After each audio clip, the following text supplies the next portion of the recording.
Hey there! Welcome to the video where we tackle a common problem when working with iterators and ranges in C++. The problem we're addressing today revolves around ensuring that the values returned by iterators adhere to a specific type, such as in the case of a class initialization. Let's jump into the solution provided for this issue. In the iterator version, we aim to guarantee that the iterator handles the data type effectively. To achieve this, we can use the iter_reference_ti to determine the iterator's reference type and constrain it based on the convertible underscore to trait to ensure it matches the data type. This allows us to handle the values correctly in the add function.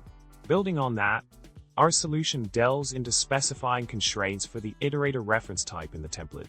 By employing the requires clause along with convertible underscore toast, iter_reference_ti, data, we can definitively check that the handle type aligns with data. Moving on, for the Rangeviews version, our focus shifts to verifying that the range can adequately handle the data type. Utilizing std, ranges, range_reference_tr, which is essentially equivalent to std, iter_reference_tstd, ranges, iterator_tr, we can ensure that the range reference type aligns with our desired data type.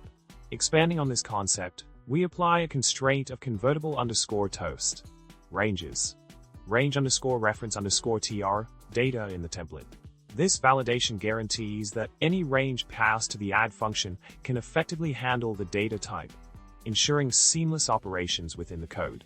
In conclusion, we've successfully navigated through the process of ensuring that iterators and ranges effectively handle a specific type like data in C++.